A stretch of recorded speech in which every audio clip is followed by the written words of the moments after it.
സ്നേഹപിതാവായ ദൈവമേ, ജെനീസ് media YouTube ചാനലിലൂടെ ഈ പ്രോഗ്രാം കാണുകയും കേൾക്കുകയും ചെയ്യുന്ന മുഴുവൻ ആളുകളെയും അനുഗ്രഹിക്കണമെന്ന് പ്രാർത്ഥിക്കുന്നു. ഈ പ്രഘോഷണം റെക്കോർഡ് ചെയ്യുകയും എഡിറ്റ് ചെയ്യുകയും യൂട്യൂബിലൂടെ ജനത്തിൻ്റെ മുൻപിൽ എത്തിക്കുകയും ചെയ്യുന്ന ജെനീസ് മീഡിയയിലെ മുഴുവൻ സാങ്കേതിക പ്രവർത്തകരെയും ദൈവകരങ്ങളിൽ സമർപ്പിച്ചുകൊണ്ട് പ്രാർത്ഥിക്കുന്നു. കർത്താവെ ശുശ്രൂഷയ്ക്ക് നേതൃത്വം കൊടുക്കുന്ന സഹോദരൻ ജോയ്സിനെയും സഹോദരനോടൊപ്പം പ്രവർത്തിക്കുന്ന ടീം അംഗങ്ങളെയും എല്ലാം ദൈവകരങ്ങളിൽ കൊടുത്തുകൊണ്ട് പ്രാർത്ഥിക്കുന്നു. കർത്താവ് അവരുടെ മേൽ കരുണയായിരിക്കണമേ, അവരെ അനുഗ്രഹിക്കണമേ, അവരെ ആശീർവദിക്കണമേ. അവരുടെ എല്ലാ തൊഴിൽ മേഖലകളെയും, ജോലി മേഖലകളെയും, ശുശ്രൂഷ മേഖലകളെയും അനുഗ്രഹിക്കണമെന്ന് യേശുവിൻ നാമത്തിൽ ഞങ്ങൾ പ്രാർത്ഥിക്കുന്നു. ഇന്ന് തോബിത്തിൻ്റെ പുസ്തകത്തിലെ വിശുദ്ധ റഫായേൽ മാലാഖയുമായി ബന്ധപ്പെട്ട ചില ചിന്തകൾ പങ്കുവയ്ക്കും. ഇതിനു മുൻപുള്ള എപ്പിസോഡിൽ മിഖായേൽ മാലാഖ ദേശത്തിൻ്റെ ആധിപത്യം പുലർത്തുന്ന തിന്മകളുടെ ശക്തികളെ പരാജയപ്പെടുത്തുകയും ദാനിയേലിന്റെ മുൻപിൽ കടന്നു വരികയും ദൈവികമായ സംരക്ഷണം നൽകുന്നതിനെക്കുറിച്ചും മിഖായേൽ മാലാഖയെക്കുറിച്ചും നമ്മൾ കേട്ടു. ഇന്ന് മുഖ്യദൂതന്മാരിൽ പെട്ട വിശുദ്ധ റഫായേൽ മാലാഖയെക്കുറിച്ച് നമുക്ക് കേൾക്കാം. ആരാണ് വിശുദ്ധ റഫായേൽ എന്ന് ബൈബിൾ തന്നെ പ്രതിപാദിക്കുന്നുണ്ട്. തോബിത്തിന്റെ പുസ്തകത്തിൽ 12-ാമത്തെ അധ്യായത്തിൽ 15-ാമത്തെ വാക്യം നമ്മളിങ്ങനെയാണ് വായിക്കുന്നത്. റഫായേൽ മാലാഖ സ്വയം പരിചയപ്പെടുത്തുകയാണ്. ഞാൻ റഫായേലാണ്, വിശുദ്ധരുടെ പ്രാർത്ഥനകൾ സമർപ്പിക്കുകയും പരിശുദ്ധനായവന്റെ മഹത്വത്തിന്റെ സന്നിധിയിൽ പ്രവേശിക്കുകയും ചെയ്യുന്ന 7 വിശുദ്ധ ദൂതന്മാരിൽ ഒരുവൻ. ഒരിക്കൽ കൂടി വായിക്കാം. ഞാൻ ഒരിക്കൽ കൂടി വായിക്കുന്നതിന് പ്രധാനപ്പെട്ട കാരണം, ചില സഭകൾ ഉപയോഗിക്കുന്ന, കത്തോലിക്ക സഭയല്ല, അതല്ലാത്ത ക്രിസ്തീയ സഭകളിൽ തന്നെ ചിലത് തോബിത്തിന്റെ പുസ്തകം അവരുടെ ബൈബിളിൽ ഉൾപ്പെടുത്തിയിട്ടില്ല. കത്തോലിക്കർ ഉപയോഗിക്കുന്ന POC ബൈബിളിൽ പഴയ നിയമത്തിൽ 46 പുസ്തകങ്ങളാണുള്ളത്. എന്നാൽ ബൈബിൾ സൊസൈറ്റി ഓഫ് ഇന്ത്യയുടെയും അതുപോലെ തന്നെ മറ്റ് ചില മലയാളത്തിൽ തന്നെ വ്യാപകമായി പ്രചരിക്കുന്ന സത്യവേദ പുസ്തകം ഉൾപ്പെടെയുള്ള doctor Mathew Varghese word to world എന്നുണ്ട് തിരുവനന്തപുരത്തെ ടെലിവിഷൻ ചാനൽ നടത്തുന്ന സഹോദരൻ, അവർ പ്രസിദ്ധീകരിച്ച ബൈബിള്, പ്രീമിയർ ബൈബിള്, അങ്ങനെ പല ബൈബിളിലും കോപ്പികൾ കാണുന്ന സമയത്ത് അതിനകത്ത് 39 പുസ്തകങ്ങളാണ് ഉള്ളത്. അപ്പം അതുകൊണ്ട് തന്നെ റഫായേൽ ദൈവദൂതന്മാരെ കുറിച്ചുള്ള അറിവ് ഈ വചനഭാഗങ്ങൾ വായിക്കാത്ത ആളുകൾക്ക് കുറവായിരിക്കാം. ഞാൻ ഒരിക്കൽ കൂടി വായിക്കാം. ഞാൻ റഫായേലാണ്, വിശുദ്ധരുടെ പ്രാർത്ഥനകൾ സമർപ്പിക്കുകയും പരിശുദ്ധനായവന്റെ മഹത്വത്തിന്റെ സന്നിധിയിൽ പ്രവേശിക്കുകയും ചെയ്യുന്ന 7 വിശുദ്ധ ദൂതന്മാരിൽ ഒരുവൻ. നമ്മൾ 3 മുഖ്യദൂതന്മാരെ കുറിച്ച് കൂടെ കേൾക്കാറുണ്ട്. യൗസേപ്പ് പിതാവിനോടും മറിയത്തോടും സന്ദേശം അറിയിച്ച ഗബ്രിയേൽ ദേവദൂതൻ, ദാനിയേലിനോട് സന്ദേശം അറിയിക്കുന്ന മിഖായേൽ ദേവദൂതൻ, തോബിത്തിനോട് സന്ദേശം അറിയിക്കുന്ന റഫായേൽ ദേവദൂതൻ. 3 മുഖ്യ ദൂതന്മാരെ കുറിച്ച് നമ്മൾ കാണുന്നു. അപ്പോൾ എന്താണ് ഈ തോബിത്തിന്റെ പുസ്തകവുമായിട്ട് ഇതിനെ ബന്ധപ്പെടുത്തിയിട്ട് നമുക്ക് എങ്ങനെ ചിന്തിക്കാം? ഒന്ന്, തോബിത്തിന്റെ പുസ്തകം നമ്മൾ മനസ്സിലാക്കണമെങ്കിൽ അതിൻ്റെ ആമുഖത്തിൽ പറയുന്നു, BC 721 നിനവയിലേക്ക് നാട് കടത്തപ്പെട്ട യഹൂദരിൽ നഫ്താലി ഗോത്രത്തിൽപ്പെട്ട ഒരു വ്യക്തിയാണ് തോബിത്ത്. അപ്പോൾ തോബിത്ത് എന്ന വ്യക്തിയെ പരിചയപ്പെടുത്തുന്നു. ഒന്ന്, നഫ്താലി ഗോത്രത്തിൽപ്പെട്ടതാണ്. യാക്കോബിന്റെ 12 മക്കളിൽ ഒരുവനാണ് നഫ്താലി. ആ നഫ്താലിയുടെ പിന്തലമുറയിൽപ്പെട്ട ആളുകളാണ് നഫ്താലി ഗോത്രത്തിൽപ്പെട്ട ആളുകൾ. യുദ്ധവീരന്മാരായിരുന്ന ആളുകളാണ്. പക്ഷെ ഇപ്പോൾ അടിമത്തത്തിലേക്ക് നാട് കടന്നുപോയതിൻ്റെ ഒപ്പം കടന്നു ചെല്ലുന്നു. തോബിത്തിന്റെ പുസ്തകത്തിൽ 1-ാമത്തെ അധ്യായത്തിൽ 2-ാമത്തെ വാക്യം നമ്മളിങ്ങനെ വായിക്കുന്നു. തോബിത്ത് അസീറിയ രാജാവായ ഷൽമനേസറിന്റെ കാലത്ത് ഗലീലയിലെ കേദേശ് നഫ്താലിക്ക് തെക്ക് ആഷേറിന് മുകൾ ഭാഗത്ത് സ്ഥിതി ചെയ്യുന്ന തിഷ്ബയിൽ നിന്ന് തടവുകാരനായി പിടിക്കപ്പെട്ടു. അവിടെ ചെന്നെങ്കിലും തോബിത്ത് പറയാണ്, 1-ാമത്തെ അധ്യായത്തിൽ 6-ാമത്തെ വാക്യം നമ്മളിങ്ങനെ വായിക്കുന്നു. ഞാൻ മാത്രം ഇസ്രായേലിന്റെ ശാശ്വത നിയമം അനുസരിച്ച് കൂടെ ഉത്സവങ്ങളിൽ പങ്കുകൊള്ളാൻ ജെറുസലേമിലേക്ക് പോയി. അടിമയാണെങ്കിലും ജെറുസലേം ദേവാലയത്തിൽ പോയി കാഴ്ച സമർപ്പണങ്ങൾക്ക് പോകുന്നു. ദശാംശം ദേവാലയത്തിൽ സമർപ്പിക്കുന്നു. ഒരു വിശുദ്ധ ജീവിതം നയിക്കുവാനായിട്ട് പരിശ്രമിക്കുന്നു. വിജാതീയ ദേശത്ത് മരിച്ചു വീണ യഹൂദരായിട്ടുള്ള ആളുകൾക്ക് പ്രോപ്പറായിട്ടുള്ള ഒരു ശവദാഹ കർമ്മങ്ങൾ നടക്കാനായിട്ട് മുൻകൈ എടുത്ത് സഹായിക്കുന്നു. ആ സഹായിക്കുന്ന സമയത്ത് സംഭവിക്കുന്ന ഒരു കാര്യങ്ങൾ 2-ാമത്തെ അധ്യായത്തിൽ 6 മുതൽ വാക്യങ്ങൾ കഴിയുന്നുണ്ട്. തോബിത്ത് ഒരു വിരുന്നിനിരിക്കുന്ന സമയത്ത് അറിയാണ് തെരുവിൽ ഒരു യഹൂദനായിട്ടൊരു മനുഷ്യൻ മരിച്ചു എന്ന്. 9-ാമത്തെ വാക്യം നമ്മളിങ്ങനെ വായിക്കുന്നത്, 2-ാമത്തെ അധ്യായത്തിൽ 9-ാമത്തെ വാക്യം വായിക്കുന്നത്, ശവസംസ്കാരം കഴിഞ്ഞ് രാത്രി തന്നെ ഞാൻ വീട്ടിലേക്ക് മടങ്ങി. അശുദ്ധനായിരുന്നുകൊണ്ട് ഞാൻ അങ്കണത്തിന്റെ മതിലിനോട് ചേർന്ന് കിടന്നുറങ്ങി. മുഖം മൂടിയിരുന്നില്ല. എൻ്റെ പുറകിൽ മതിലിന്മേൽ കുരുവികൾ ഇരിക്കുന്നുണ്ടായിരുന്നു. അത് ഞാൻ അറിഞ്ഞില്ല. അന്ന് രാത്രി കുരുവികളുടെ ചുടുകാഷ്ടം ഇരുകണ്ണുകളിലും വീണ് വെളുത്ത പടലങ്ങൾ ഉണ്ടായി. പല വൈദ്യന്മാരെയും സമീപിച്ചെങ്കിലും ആർക്കും സുഖപ്പെടുത്തുവാൻ കഴിഞ്ഞില്ല. ഒരു ശുശ്രൂഷയ്ക്ക് വേണ്ടി മരിച്ചുപോയവർ അടക്കം ചെയ്യാൻ പോകുന്നു. മരിച്ചവരെ മൃതദേഹം തൊടുകയാണെങ്കിൽ യഹൂദരുടെ പാരമ്പര്യം അനുസരിച്ച് അവർ അശുദ്ധനായിത്തീരുന്നു. അതുകൊണ്ട് വീട്ടിൽ കയറാതെ മതിലോട് ചേർന്ന് കിടക്കുന്നു. കുരുവിയുടെ കാഷ്ടം കണ്ണുകളിൽ വീഴുന്നു. കണ്ണിൻ്റെ കാഴ്ച നഷ്ടപ്പെട്ട് ഒരു ദുരന്തം അവരുടെ ജീവിതത്തിൽ ഉണ്ടാവുന്നു. ആ ഉണ്ടാകുന്ന സമയത്ത് കൂടെ ഉണ്ടായിരുന്ന ആളുകളുടെ വിമർശനം, സ്വന്തം ഭാര്യയുടെ വിമർശനം കൂടെ കേൾക്കേണ്ടി വരികയാണ്. 2-ാമത്തെ അധ്യായത്തിൽ 14-ാമത്തെ വാക്യത്തിന്റെ അവസാനം നമ്മളിങ്ങനെ കാണുകയാണ്. അവൾ ചോദിച്ചു, നിന്റെ ദാനധർമ്മങ്ങളും സൽപ്രവൃത്തികളും എവിടെ? എല്ലാം അറിയാമെന്നല്ലേ ഭാവം എന്ന് പറഞ്ഞു കഴിഞ്ഞാൽ, നീ സൽപ്രവൃത്തിയും ദാനധർമ്മമൊക്കെ ചെയ്തു, നിന്റെ കണ്ണിന്റെ കാഴ്ച പോവുകയും ചെയ്തു, പ്രാർത്ഥിച്ചിട്ടൊക്കെ എന്ത് കാര്യം എന്നുള്ള ചിന്തയാണ് ഭാര്യ പോലും ചോദിക്കുന്നത്. ആ ചോദ്യം കേട്ട് അല്ലെങ്കിൽ വിമർശനങ്ങൾക്ക് മുൻപിൽ ജനത്തിന്റെയും ബന്ധുക്കളുടെയും കുടുംബാംഗങ്ങളെയും വിമർശനങ്ങൾക്ക് ദുഃഖിച്ചു പോകുന്ന തോബിത്ത് ദൈവത്തോടൊരു പ്രാർത്ഥനയുണ്ട്. 3-ാമത്തെ അധ്യായത്തിൽ 6-ാമത്തെ വാക്യം. ഇത് പ്രത്യാശയുടെ പ്രാർത്ഥനയൊന്നുമല്ല, നിരാശയുടെ പ്രാർത്ഥന എന്ന് വേണമെങ്കിൽ ഇതിനെ വിളിക്കാം. അങ്ങ് ഇഷ്ടാനുസരണം എന്നോട് പ്രവർത്തിച്ചുകൊള്ളുക, എൻ്റെ ജീവൻ തിരിച്ചെടുത്തുകൊള്ളുക എന്ന് പറഞ്ഞു കഴിഞ്ഞാൽ ഇനി ജീവിക്കണ്ട, എനിക്ക് ജീവിച്ചത് മതിയായി എന്നാണ് പറയുന്നത്. ഞാൻ മരിച്ച് മണ്ണായി തീർന്നുകൊള്ളട്ടെ, ജീവിക്കുന്നതിനേക്കാൾ ഭേദം മരിക്കുകയാണ്. പലപ്പോഴും നമ്മുടെ ജീവിതത്തിൽ പ്രയാസങ്ങളൊക്കെ വരുന്ന സമയത്ത് നമ്മൾ പറയാണ് ഇതിലും ഭേദം മരിക്കുകയാണ് എന്നൊക്കെ പറയുന്ന പോലെ തന്നെ നിരാശപ്പെട്ട് എൻ്റെ ജീവൻ തിരിച്ചെടുത്തു കൊള്ളുക എന്ന് ദൈവത്തോട് പറയുന്നു. ഞാൻ മരിച്ച് മണ്ണായി തീർന്നുകൊള്ളട്ടെ, ജീവിക്കുന്നതിനേക്കാൾ ഭേദം മരിക്കുകയാണ്. മിഥ്യ അപവാദങ്ങൾക്ക് ഞാൻ ഇരയായിരിക്കുന്നു, എൻ്റെ ഹൃദയവേദ ദുസ്സഹമാണ്. നമ്മൾ പലപ്പോഴും ഇതുപോലുള്ള പ്രയാസകരമായ സാഹചര്യങ്ങളിലൂടെയൊക്കെ നമ്മൾ കടന്നു പോകാറുണ്ട്. ആ കടന്നു പോകുന്ന സമയത്ത് ഈ വേദന ദുസ്സഹമായി തീരുന്ന സമയത്ത് നമ്മൾ പ്രയാസപ്പെടുകയും ഇനി ജീവിക്കേണ്ട, എങ്ങനെയും മരിച്ചാൽ മതി എന്നൊക്കെ പ്രാർത്ഥന ദൈവത്തോട് നടത്തുകയാണ്. ആ നടത്തിക്കൊണ്ടിരിക്കുന്ന സമയത്ത് തന്നെ അപ്പുറത്ത് മറ്റൊരു സംഭവം പറയാണ്. സാറ എന്നൊരു പെൺകുട്ടിയുടെ കാര്യം പറയാണ്. അവിടെ പറയാണ്, മേദിയ രഗ്ബത്താനയിൽ റഘുവേലിന്റെ മകൾ സാറയെ അവളുടെ പിതാവിന്റെ പരിചാരകർ അപേക്ഷിക്കുന്നു. മറ്റൊരാളുടെ ജീവിതത്തിൽ ദുരന്തം പറയാണ്. ഒരു പെൺകുട്ടിയെ ആ വീട്ടിൽ ജോലി ചെയ്യുന്ന ആളുകൾ അധിക്ഷേപിക്കുകയാണ്. 7 പ്രാവശ്യം വിവാഹം ചെയ്തതാണ് അവൾ. ഈ സാറയെ കുറിച്ച് പറയണം, അവളുടെ കല്യാണം 7 പ്രാവശ്യം നടന്നു. ഈ കല്യാണം നടന്നു കഴിഞ്ഞിട്ട് എന്ത് സംഭവിക്കുന്നു? എന്നാൽ അവളെ പ്രാപിക്കുന്നതിന് മുൻപ് ഓരോ ഭർത്താവും അസ്മാദേവൂസ് എന്ന ദുഷ്ടപിശാചിനാൽ വധിക്കപ്പെട്ടിരുന്നു. കല്യാണം കഴിയുന്നു. ആ കല്യാണം കഴിയുന്ന അന്ന് തന്നെ അവളെ വിവാഹം കഴിക്കുന്ന ആൾ മരിക്കുന്നു. 7 പ്രാവശ്യം കല്യാണം കഴിച്ചു. 7 പ്രാവശ്യം കല്യാണം കഴിച്ച യുവാക്കള് മരിക്കുന്നു. ആ മരിച്ചത് എങ്ങനെയാണെന്ന് പറയാണ്, അസ്മാദേവൂസ് എന്ന് വിളിക്കപ്പെടുന്ന ദുഷ്ടപിശാചിനാൽ വധിക്കപ്പെട്ടിരുന്നു. ഇപ്പൊ ബൈബിളിലൂടെ നമ്മൾ സഞ്ചാരം നടത്തുന്ന സമയത്ത് ഇങ്ങനെ ചില പദപ്രയോഗങ്ങളൊക്കെ കാണാറുണ്ട്. ബേൽസെബൂൽ, മാമോൻ, അസ്മാദേവൂസ് മുതലായ പിശാജ്, സാത്താൻ, ലൂസിഫർ, ചെകുത്താൻ, പിശാജ്, അശുദ്ധാത്മാവ്, ദുഷ്ടാത്മാവ്, ദുരാത്മാവ് എന്നൊക്കെ പറഞ്ഞ് ദുഷ്ടാരൂപി എന്നൊക്കെ ഈ പൈശാചിക ശക്തികളെ കുറിച്ചുള്ള റെഫറൻസുകൾ നമ്മൾ കാണാറുണ്ട്. ഇവിടെ പരിചാരികമാരാണ് ടോർച്ചർ ചെയ്യുന്നത്. വിവാഹം കഴിച്ച് 7 ഭർത്താക്കന്മാർ ഭരിച്ച പെൺകുട്ടിയെ അവിടെ ജോലി ചെയ്യുന്ന ആളുകൾ പരിഹസിക്കുകയാണ്. നീ തന്നെയല്ലേ ഭർത്താക്കന്മാരെ കഴുത്ത് ഞെരിച്ച് കൊന്നത്?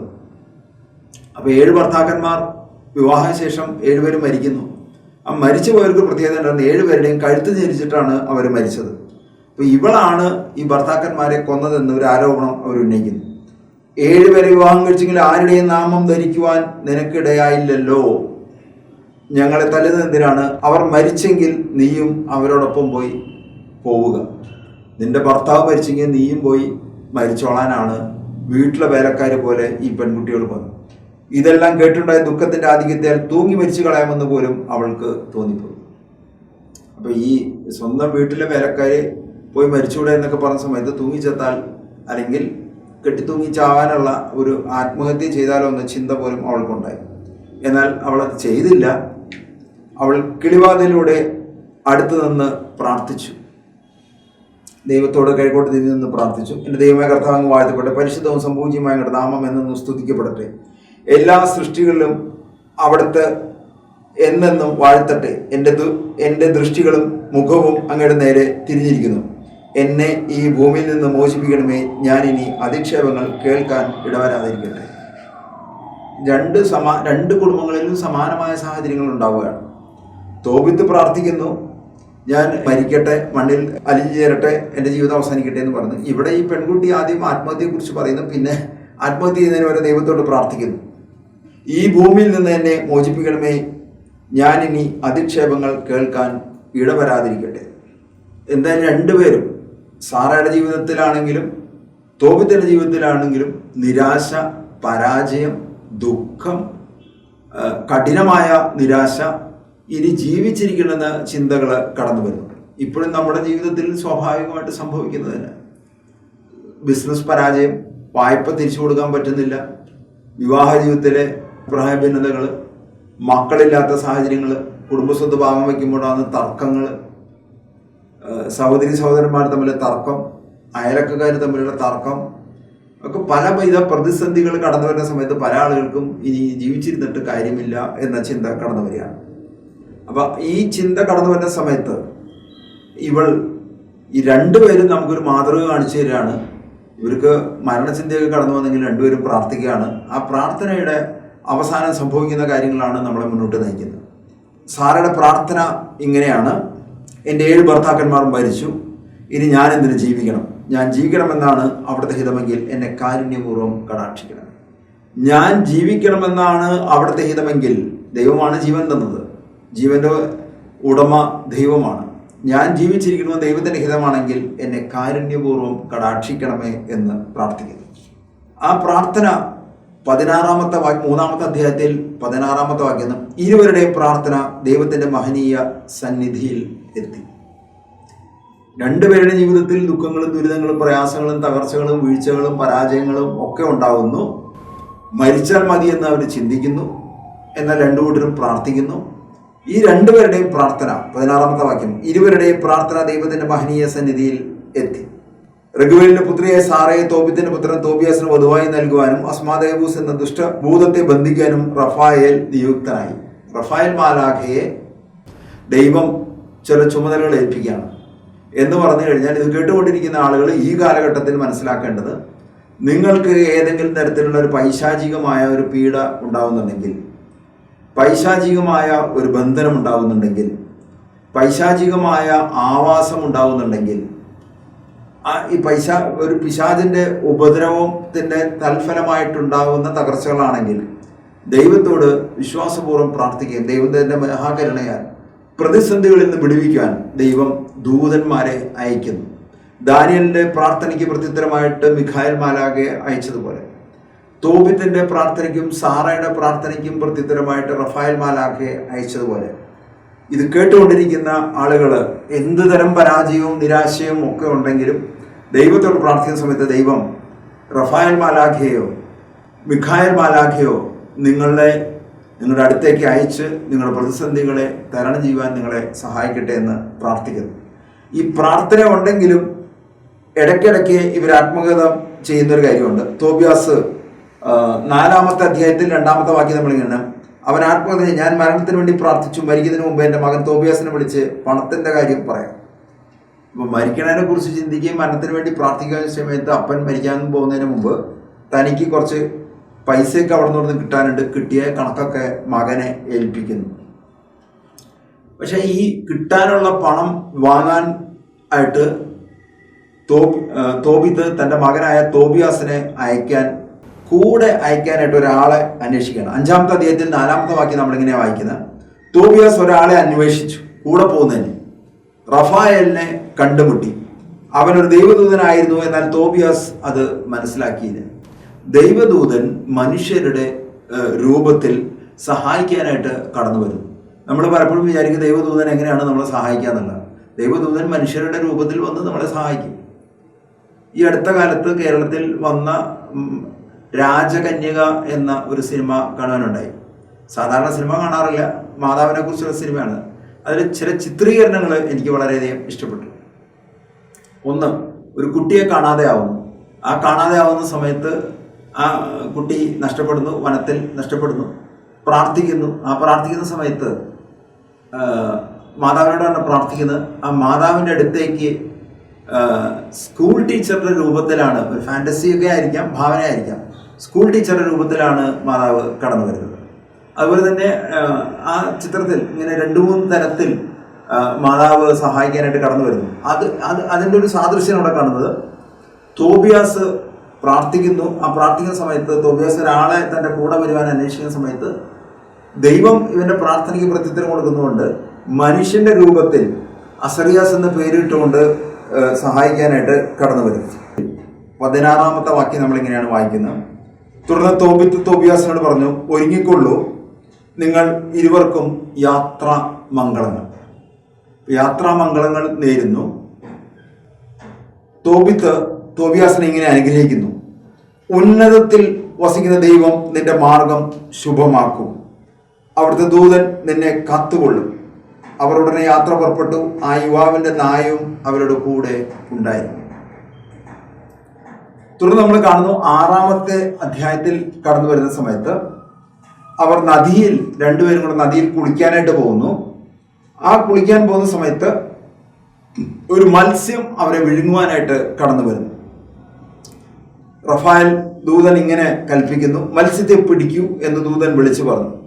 അവർ മത്സ്യത്തെ പിടിച്ച് കരയിലേക്ക് എറിഞ്ഞു. ദൂതൻ പറഞ്ഞു, അതിനെ വെട്ടിപ്പിളർന്ന് അതിൻ്റെ ചങ്കും കരളും കയ്പും എടുത്ത് സൂക്ഷിക്കുക.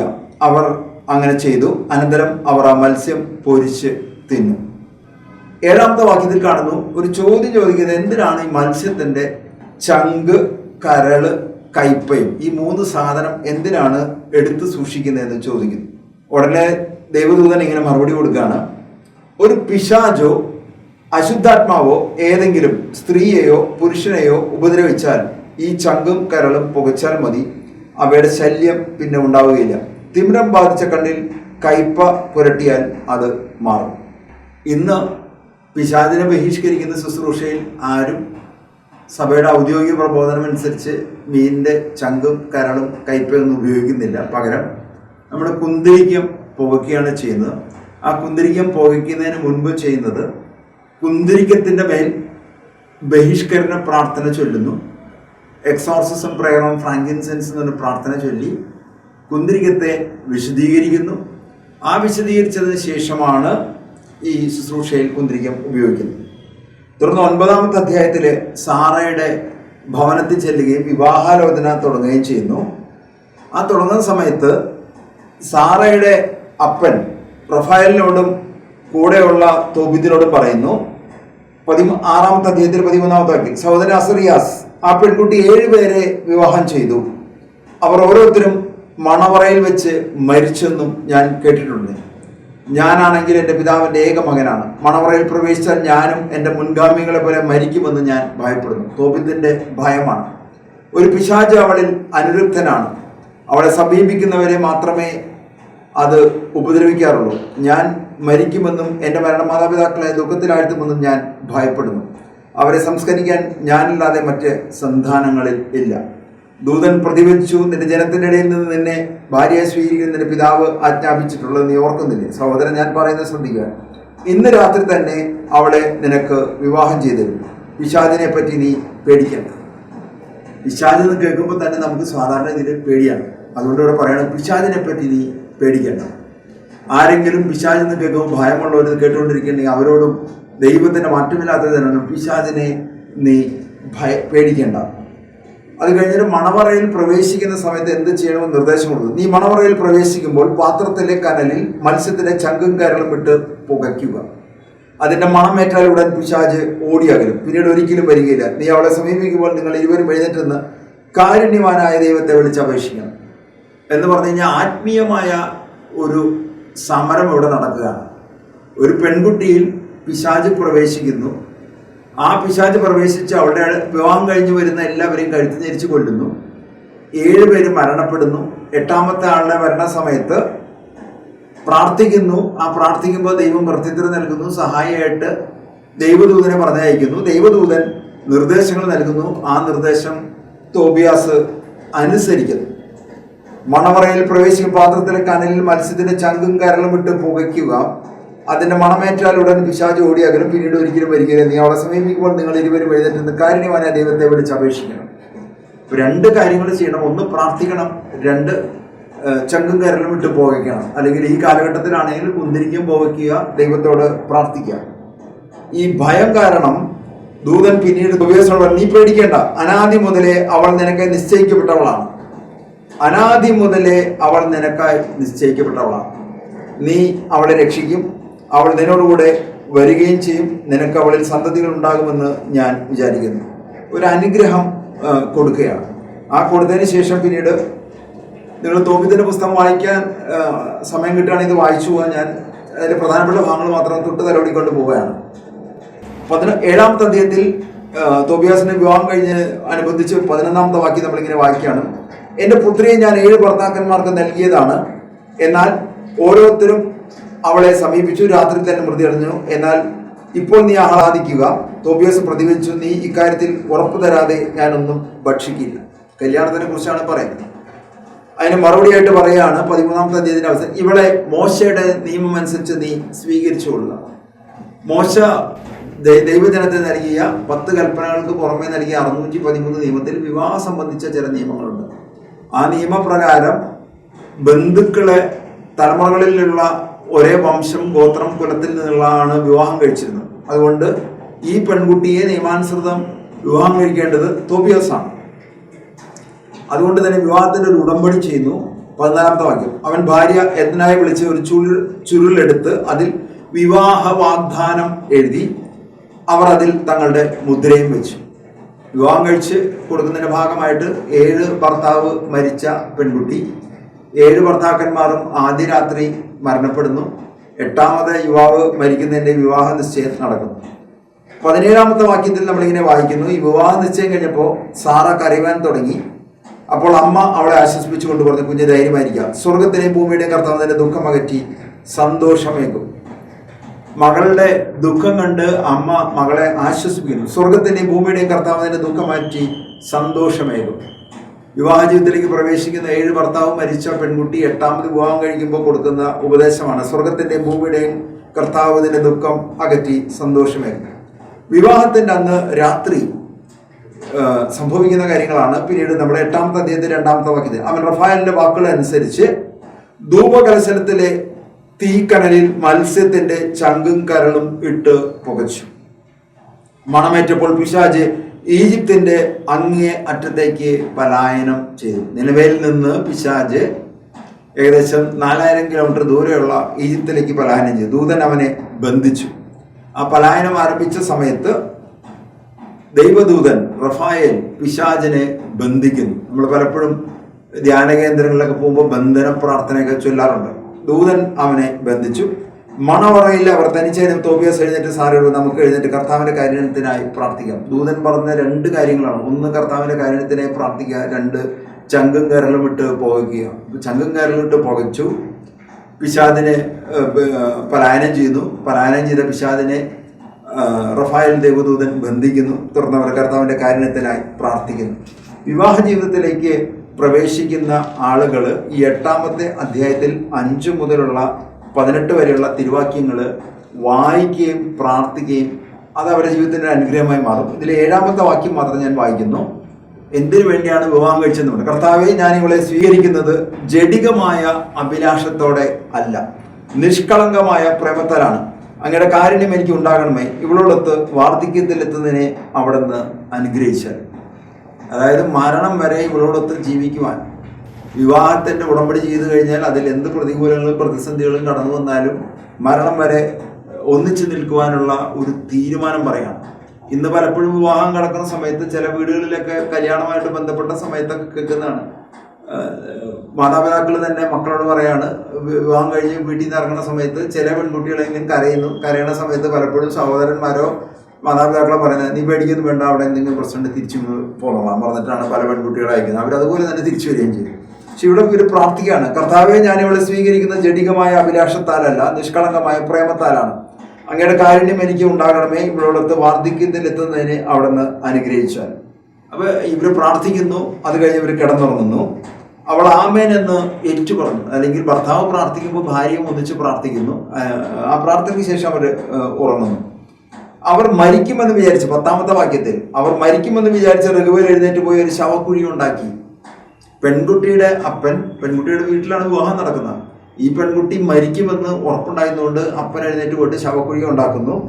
ആ ശവക്കുഴി ഉണ്ടാക്കിയതിന് ശേഷം ഭാര്യ അത്തനോട് പറഞ്ഞു, ദാസികളെ അയച്ച് അവർ ജീവിച്ചിരിക്കുന്നു എന്ന് അന്വേഷിക്കുക, മരിച്ചെങ്കിൽ ആരും അറിയാതെ നമുക്ക് അവനെ സംസ്കരിക്കാം. പെൺകുട്ടിയുടെ അപ്പൻ വളരെ ബുദ്ധിമാനാണ്. 7 ഭർത്താക്കന്മാർ ഭരിച്ചു. 8ാമത്തെ വിവാഹമൊക്കെ ഉടമ്പടിയും ഒക്കെ എഴുതി മുദ്രയൊക്കെ വെച്ചിട്ടാണ് വിവാഹം നടന്നത്.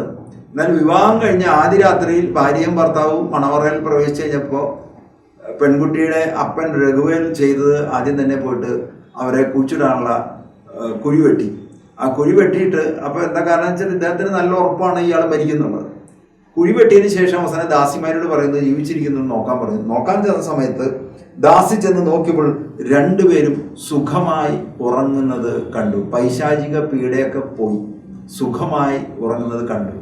പല ആളുകളും പ്രാർത്ഥനാ സഹായത്തിനായിട്ടൊക്കെ വിളിക്കാറുണ്ട്. ഉറക്കം ശരിയാവുന്നില്ല, ഉറങ്ങാൻ പറ്റുന്നില്ല, ദുശ്ചിന്തകൾ വരുന്നു, ദുഷ്പ്രേരണകൾ വരുന്നു, മരുന്ന് കഴിച്ചിട്ട് പോലും ഉറങ്ങാൻ പറ്റുന്നില്ല എന്നൊക്കെ പറയാറുണ്ട്. പക്ഷെ ഇവിടെ പറയുന്നു അവർ പ്രാർത്ഥിച്ച് കിടന്നു. ആ കിടന്ന സമയത്ത് ദൈവത്തിന്റെ കാരുണ്യത്തിന് വേണ്ടി പ്രാർത്ഥിച്ചു അവർ കിടന്നു. അവർ 2 പേരും സുഖമായി ഉറങ്ങുന്നത് കണ്ടു. ഈ പ്രോഗ്രാം കാണുകയും കേൾക്കുകയും ചെയ്യുന്ന ആർക്കെങ്കിലും ഉറക്ക സംബന്ധമായ പ്രയാസങ്ങളുണ്ടെങ്കിൽ കർത്താവെ ഞങ്ങൾ പ്രാർത്ഥിക്കുന്നവർക്ക് സുഖമായ ഉറക്കം നൽകി അനുഗ്രഹിക്കണമെന്ന് യേശുവിന്റെ നാമത്തിൽ ഞങ്ങൾ പ്രാർത്ഥിക്കുന്നു. ഒരു 4 വർഷം മുൻപ് കോഴിക്കോടുള്ള ഒരു സഹോദരി പ്രാർത്ഥനാ നിയോഗമായിട്ട് കടന്നു വന്നിരുന്നു.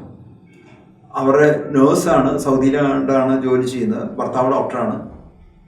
ക്രിസ്തീയ വിശ്വാസത്തിൽപ്പെട്ട ആളുകളല്ല. പക്ഷെ ഈ സഹോദരിക്ക് ഉറങ്ങാൻ പറ്റുന്നില്ല, മരുന്ന് കഴിച്ചിട്ടും ഉറക്കം ശരിയാവുന്നില്ല.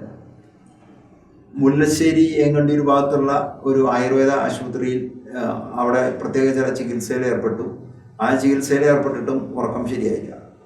ആ സമയത്ത് എനിക്ക് ഇവരെ പരിചയപ്പെടുവാനും അവർക്ക് വേണ്ടി പ്രാർത്ഥിക്കുവാനും സാധിച്ചു. ഈ തിരുവചന ഭാഗങ്ങളാണ് അന്ന് ആ സഹോദരിയോട് പറഞ്ഞത്. ആ തിരുവചന ഭാഗങ്ങൾ ആവർത്തിച്ച് വായിക്കാൻ പറഞ്ഞു. ഒരു 4 ദിവസം കഴിഞ്ഞപ്പോഴേക്കും ചികിത്സയില്ലാതെ തന്നെ, മരുന്നിൻ്റെ സഹായമില്ലാതെ സുഖമായിട്ട് കിടന്നുറങ്ങാൻ ആ സഹോദരിക്ക് സാധിച്ചു. കോഴിക്കോട് അടുത്ത് രാമനാട്ടുകര എന്ന സ്ഥലത്താണ് അവരുടെ വീട്. തുടർന്ന് നമ്മൾ കാണുന്ന രഘുവേലിന്റെ പ്രാർത്ഥനയാണ് 15ാമത്തെ വാക്യം. ദൈവമേ, നിർമ്മലവും പരിശുദ്ധവുമായ സ്തുതികളാൽ അവിടുന്ന് വാഴ്ത്തപ്പെടട്ടെ. അവിടുത്തെ വിശുദ്ധരും സകല സൃഷ്ടികളും അവിടുത്തെ വാഴ്ത്തട്ടെ. അവിടുത്തെ ദൂതന്മാരും അവിടുത്തെ തിരഞ്ഞെടുക്കപ്പെട്ട ജനവും അങ്ങേ എന്നേക്കും വാഴ്ത്തട്ടെ. അവിടെ നിന്ന് വാഴ്ത്തപ്പെട്ടവൻ എന്തെന്നാൽ അവിടെ നിന്ന് എനിക്ക് സന്തോഷമേകി, ഞാൻ ശങ്കിച്ചതുപോലെ എനിക്ക് സംഭവിച്ചില്ല. അവിടുത്തെ അനന്തകാരുണ്യത്തിനനുസരിച്ച് അവിടെ നിന്ന് ഞങ്ങളെ വർദ്ധിച്ചു. പിന്നീട് നമ്മൾ കാണുന്നു 14 ദിവസം നീണ്ടുന്ന വിവാഹ വിരുന്ന് നടന്നു. വിവാഹ വിരുന്നുകൾക്ക് ശേഷം 14 ദിവസം പൂർത്തിയാക്കി തോബിത്തും അന്നയും കടന്നു ചെല്ലുന്നു.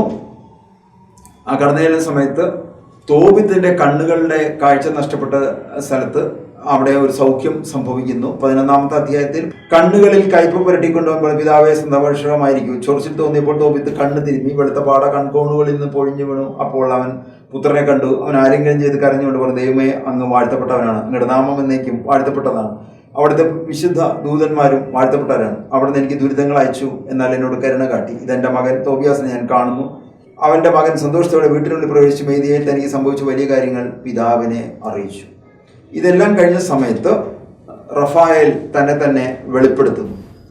12ാമത്തെ അധ്യായത്തിൽ 7ാമത്തെ വാക്യം നമ്മളിങ്ങനെ വായിക്കുന്നു.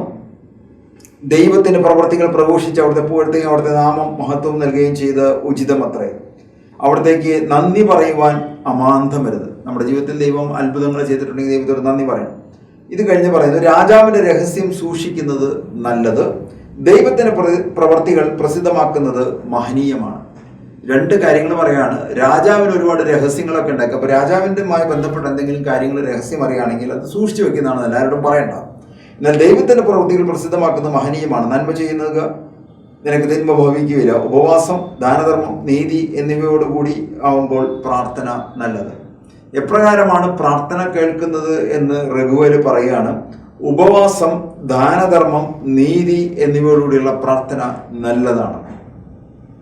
വീണ്ടും 11-ാമത്തെ വാക്യത്തിൽ ഇത് ഒരിക്കൽ കൂടി ആവർത്തി, ദൈവത്തിന്റെ പ്രവർത്തികൾ പ്രസിദ്ധമാക്കുന്ന മഹനീയമം എന്ന് ഞാൻ പറഞ്ഞുവല്ലോ.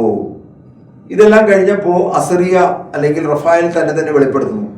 നിന്നെയും നിന്റെ മരുമകൾ സാറയെയും സുഖപ്പെടുത്തുവാൻ ദൈവം എന്നെ അയച്ചിരിക്കുന്നു. ഞാൻ റഫായേലാണ്. വിശുദ്ധരുടെ പ്രാർത്ഥനകൾ സമർപ്പിക്കുകയും പരിശുദ്ധരാമന്റെ മഹത്വത്തിന്റെ സന്നിധിയിൽ പ്രവേശിക്കുകയും ചെയ്യുന്ന 7 വിശുദ്ധ ദൂതന്മാരിൽ ഒരുവൻ. ഒരിക്കൽ കൂടി വായിക്കാം. ഈ ശുശ്രൂഷകളൊക്കെ തീർന്നതിന് ശേഷം, അല്ലെങ്കിൽ തോബിയാസിന്റെ ഒപ്പം യാത്ര പോകുന്നു, അന്നയെ വിവാഹം കഴിക്കുന്നു, അന്നയുടെ മേലുള്ള പിശാചുക്കളെ ബഹിഷ്കരിക്കുന്നു. ആ ബഹിഷ്കരിച്ചതിന് ശേഷം അവർക്ക് കിട്ടാനുള്ള പണം അവിടെ നിന്ന് ശേഖരിക്കുന്നു, തിരിച്ച് വീട്ടിലെത്തുന്നു. വീട്ടിലെത്തിയതിനു ശേഷം തോബിത്തിന്റെ കണ്ണുകൾക്ക് സൗഖ്യം കൊടുക്കുന്നു. ദൈവം ഇവരുടെ പ്രാർത്ഥനയ്ക്ക് പ്രത്യുത്തരമായിട്ട് ചെയ്ത എല്ലാ പ്രവൃത്തികൾക്ക് ശേഷം റഫായേൽ തന്നെ വെളിപ്പെടുത്തുന്നു. 14-ാമത്തെ വാക്യം 12-ാമത്തെ അധ്യായത്തിൽ, ആകയാൽ നിന്നെയും നിന്റെ മരുമകൾ സാറയെയും സുഖപ്പെടുത്ത ദൈവം എന്നെ അയച്ചിരിക്കുന്നു. ഞാൻ റഫായേലാണ്. വിശുദ്ധരുടെ പ്രാർത്ഥനകൾ സമർപ്പിക്കുകയും വിശുദ്ധനായ എൻ്റെ മഹത്വത്തിന്റെ സന്നിധിയിൽ പ്രവേശിക്കുകയും ചെയ്യുന്ന 7 വിശുദ്ധ ദൂതന്മാരിൽ ഒരുവൻ. അത് കഴിഞ്ഞിട്ട് റഫായേൽ തുടരുകയാണ്. 19-ാമത്, ഈ നാളുകളിലെല്ലാം ഞാൻ നിങ്ങൾക്ക് നൽകിയത് ഛായാദർശനമായിരുന്നു. ഇപ്പം നമ്മൾ വെർച്വൽ വേൾഡ്, റിയൽ വേൾഡ് എന്നൊക്കെ പറഞ്ഞ് അല്ലെങ്കിൽ ടെക്നോളജി ഉപയോഗിച്ചുകൊണ്ട് പലതും പറയുന്നുണ്ട്. അപ്പം ഇവരെ റഫായേലിനെ കാണുന്നു.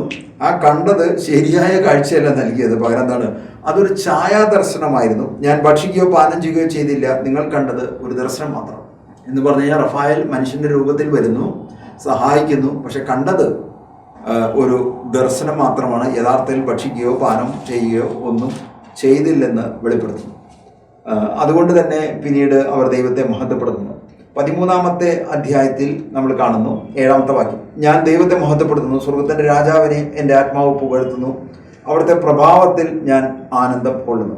ഞാൻ എൻ്റെ ദൈവത്തെ മഹത്വപ്പെടുത്തുന്നു, സ്വർഗത്തിന്റെ രാജാവിനെ എൻ്റെ ആത്മാവ് പുകഴ്ത്തുന്നു, അവിടുത്തെ പ്രഭാവത്തിൽ ഞാൻ ആനന്ദം കൊള്ളുന്നു. അത് പ്രാർത്ഥന കൊണ്ട് അവസാനിപ്പിക്കുന്ന 18-ാമത്തെ വാക്യത്തിൽ, അവളുടെ പാതകളിൽ ഹല്ലേലൂയ മാറ്റൊലി കൊള്ളും, നിനക്ക് ശാശ്വത മഹത്വം നൽകിയ ദൈവം വാഴ്ത്തപ്പെടട്ടെ എന്ന് പറഞ്ഞ് അവ സ്തുതികൾ അർപ്പിക്കും. ഇത് പറഞ്ഞുകൊണ്ട് ഇത് അവസാനിപ്പിക്കുന്നു. ഇത് കഴിഞ്ഞിട്ട് ഏറ്റവും അവസാനത്തിൽ പറയാണ് തോബിത്ത് 14-ാമത്തെ 2-ാമത്തെ 58 വയസ്സിലാണ് അവന് കാഴ്ച നഷ്ടപ്പെട്ടത്. 8 വർഷം കഴിഞ്ഞ് അത് തിരിച്ചു കിട്ടി. 15-ാമത്തെ വാക്യം, മരിക്കുന്നതിന് മുൻപ് നെബൂഖദ്നേസർ രാജാവും അഹസ്വേരോസും നിനവ കീഴടക്കി നശിപ്പിച്ചെന്ന് വാർത്ത അവൻ കേട്ടു. മരണത്തിന് മുൻപ് നിനവയെക്കുറിച്ച് സന്തോഷിക്കുവാൻ അവന് ഇടവന്നു. അവൻ്റെ ജീവിതത്തിൽ ഒരുപാട് പ്രതികൂലങ്ങൾ കടന്നു വന്നു. ആ പ്രതികൂലങ്ങളെല്ലാം നിരാശയും ദുഃഖവും ഒക്കെ കടന്നു വന്നു. എന്നാൽ പ്രാർത്ഥിക്കുന്നു, പ്രാർത്ഥനയ്ക്ക് ദൈവം പ്രതിഫലം കൊടുക്കുന്നു. ആ പ്രതികൂലങ്ങളെ എടുത്ത് മാറ്റുന്നു. കണ്ണിന് കാഴ്ച നഷ്ടപ്പെട്ട തോബിത്തിന് 8 വർഷത്തിന് ശേഷം കണ്ണിൻ്റെ കാഴ്ച കിട്ടുന്നു. 7 പേരെ വിവാഹം കഴിക്കുകയും 7 ഭർത്താക്കന്മാർ മരിക്കുകയും ഒരു പൈശാചിക പീഡ ഉണ്ടായിരുന്ന സാറയെ അതിൽ നിന്ന് വിടുവിക്കുകയും അവൾക്കൊരു വിവാഹ ജീവിതത്തിൽ പ്രവേശിക്കാനും കുടുംബജീവിതത്തിൽ പ്രവേശിക്കാനും സന്തോഷകരമായി ജീവിക്കുവാൻ ജീവിത പങ്കാളിയെ നൽകി ദൈവം അനുഗ്രഹിക്കുന്നു. അവർ വായ്പ കൊടുത്ത നഷ്ടപ്പെട്ട സ്വത്ത് വീണ്ടെടുക്കുന്നു. സന്തോഷകരമായിട്ട് തുടർന്ന് അവർക്ക് ജീവിക്കുവാനായിട്ട് സാധിക്കുന്നു. ബൈബിളിലെ ധാർമ്മിക നിയമങ്ങളിലോട് ചേർന്ന് നിൽക്കുന്ന ഒരു പുസ്തകമാണ് തോബിത്തിൻ്റെ പുസ്തകം. റഫായേൽ ദൈവദൂതൻ സാറയുടെ മേലുള്ള അസ്മാദേബൂസ് എന്ന പിശാചിനെ ബഹിഷ്കരിക്കുകയും അവളെ സ്വാതന്ത്ര്യത്തിലേക്ക് നയിച്ചു എന്ന ഒരാശയത്തിനാണ് ഊന്നൽ നൽകിക്കൊണ്ട് ഇന്ന് നമ്മൾ ബൈബിളിലൂടെ കടന്നുപോയത്. സാറയുടെ ജീവിതത്തിലുണ്ടായ ദുരന്തത്തിൽ നിന്ന് അവളെ മോചിപ്പിച്ചതുപോലെ വിവാഹപ്രായമായിട്ടും വിവാഹ ജീവിതത്തിൽ പ്രവേശിക്കാൻ സാധിക്കാത്ത ആൺകുട്ടികളും പെൺകുട്ടികളും അവരുടെ മാതാപിതാക്കളും ഈ സന്ദേശം കേൾക്കുന്നുണ്ടെങ്കിൽ സാറയുടെ വിവാഹം നടത്തിക്കൊടുത്ത ദൈവം, തോബിയാസിന്റെ വിവാഹം നടത്തിക്കൊടുത്ത ദൈവം നിങ്ങളുടെ മക്കളെയും കൊച്ചുമക്കളെയും പേരക്കുട്ടികളെയും സ്നേഹിതരെയും ബന്ധുക്കളെയും വിവാഹപ്രായമെത്തിയ എല്ലാവരെയും അനുഗ്രഹിക്കട്ടെ. അവർക്ക് വിവാഹ ജീവിതത്തിൽ പ്രവേശിക്കാനിടയാകട്ടെ. അവർക്ക് മക്കളുടെ മക്കളെയും നൽകി അത് കാണുവാൻ നിങ്ങളുടെ കണ്ണുകൾക്ക് ഭാഗ്യം നൽകട്ടെ എന്ന് പ്രാർത്ഥിക്കുന്നു. ആമേൻ.